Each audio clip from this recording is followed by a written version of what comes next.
Good morning, everybody. I'm sure still everybody is mourning the untimely passing away of Professor Elliot Sperling, our good friend and great scholar. But today, I think it's a very special day for all of us to bring together all the good memories and time spent with Elliot Sperling. It is, for me, it's like a karmic result of karma. We always believe in karma, because Elliot has provided this platform to gather all of us in this hall and to share our memories. And today is also a time to share those good memories and eulogize Elliot's contribution in the field of Tibetan studies and issue of Tibet. Elliot first started his journey to Dharamsala in 1973, if I am correct. I was not there at that time at Dharamsala because I was studying in high school. His old friends during that time include Kusapenjo, Jayanubu, Sperling, maybe Ketulu, I'm not very sure, and maybe some others. I don't have any information. From Kusapenjo, I think I hope that many of you know, he learned basic Tibetan language. In 70s, those days, most of Tibetans were very active in the Tibet's freedom movement struggle. He had not only seen the movement of Tibetan freedom struggle, he has seen the situation. He has felt the feelings and emotions of Tibetans at that era.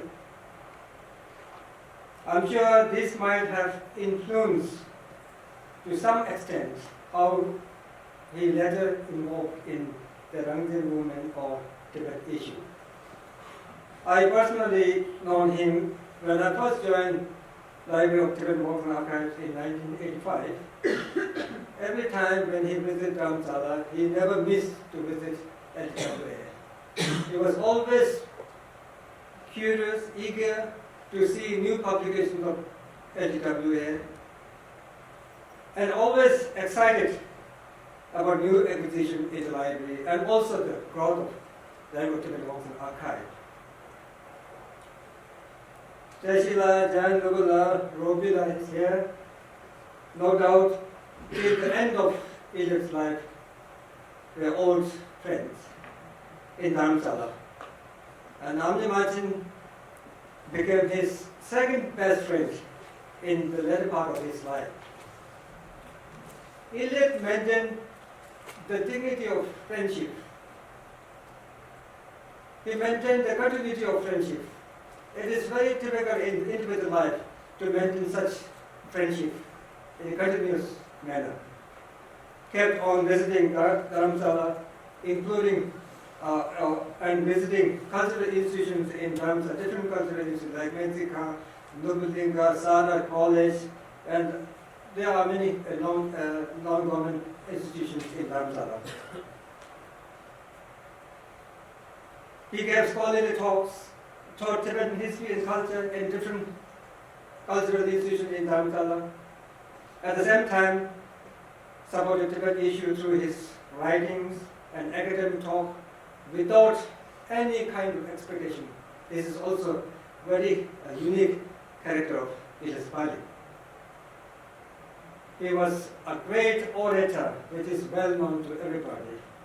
And I personally envy, as I am not.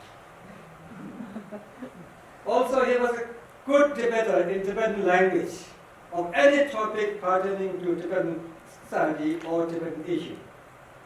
This because his fluent Tibetan speaking, which we may call plain Tibetan speaking, which can be understood by all Tibetans, not restricted by a particular regional dialect.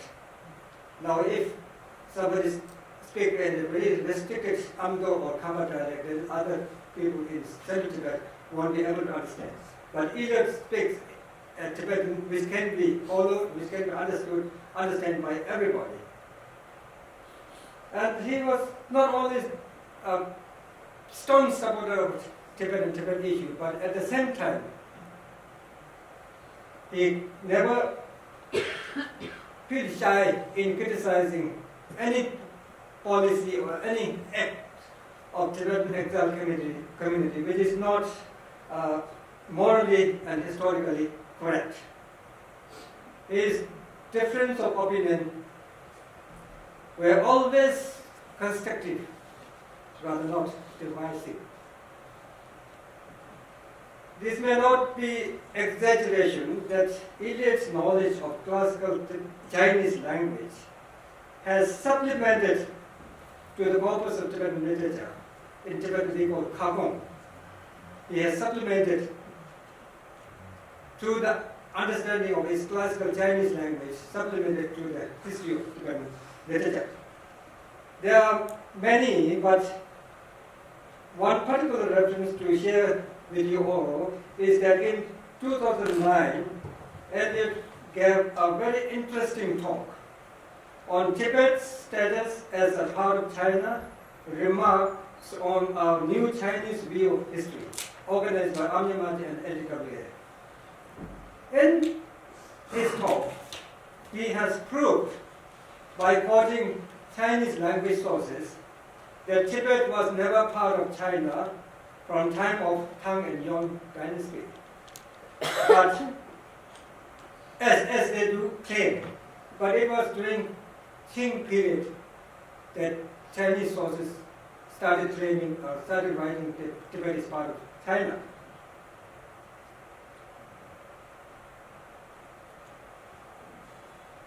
In recent times, China still claims that Tibet was a part of China since immemorial times, which I don't think has any substantive historical document to prove. Also, Elliot's whole academic were focused primarily on Tibetan polity, history, and cultural, that too in relation with China.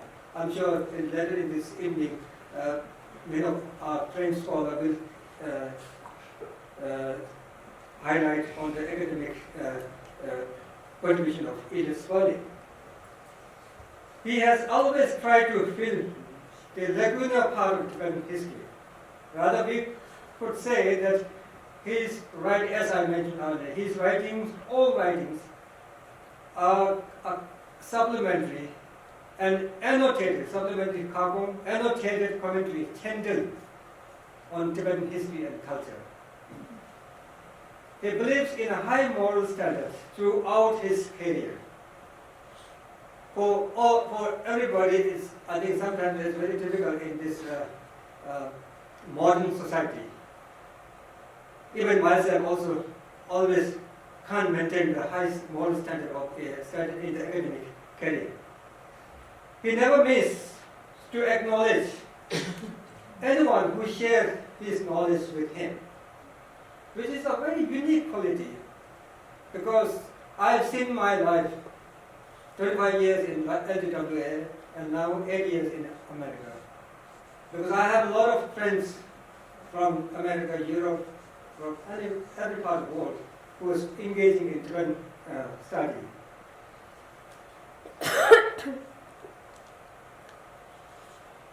One instance that I have to share with you is that in 1999, he was preparing a paper on Lobsang Shastri and Lobsang Monastery, Lobsang Shastri of Amdo, Doge, now in Doge district in Hawa prefecture. At that time, his talk was scheduled at LWA, and Tracy Cyrilla, the Amnyamati director, asked me to look for any references related to his paper. I found one article in one issue of the Shinju, I don't remember the precise year. I made a copy and gave him. During his talk, he always said, Shastri, And also, after publishing his paper, he also acknowledged me. In 2006, I was fortunate to be part of an exchange scholar at the Assembly Relations Department. At that time, he took very, very good care of me.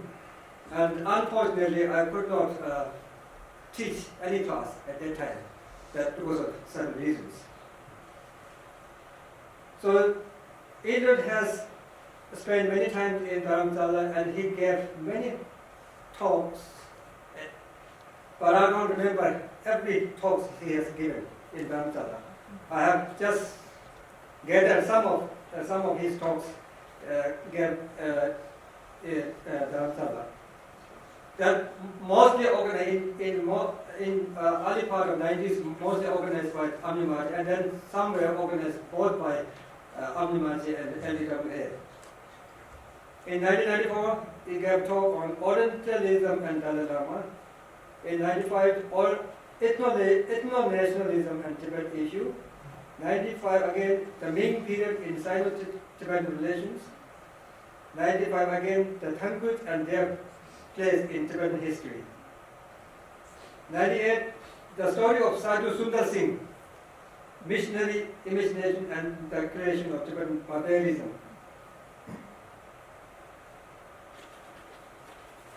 In 99, Lobsang Shastri, a monastery in Tibet's northeastern border region.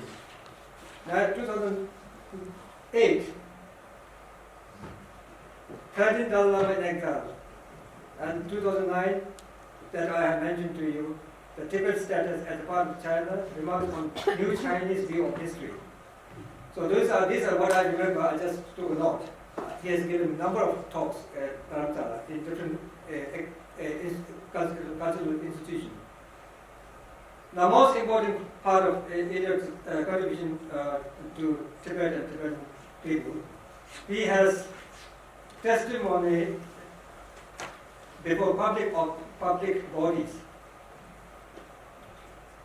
In 87, the House of Representative Committee on Foreign Affairs, Human Rights and International Organization and on Asia and Pacific Affairs, heading on human rights.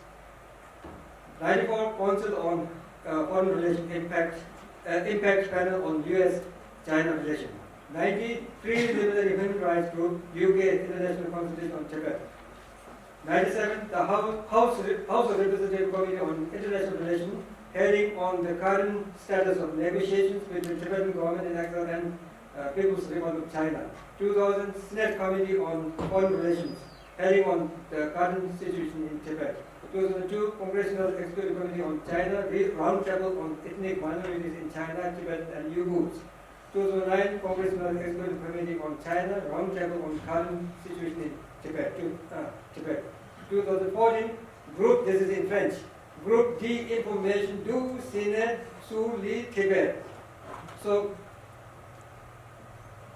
to sum up, all Elliot Sperling's activities concerning Tibet and Tibetan people, I believe many Western scholars who have studied, researched, taught exile, for us, all Elliot's contribution, from all his contribution, I think what I mentioned just now, all those testimonies he made before the public offices are the greatest contribution he has done to the people of Tibet and the cause of Tibet. Thank you very much.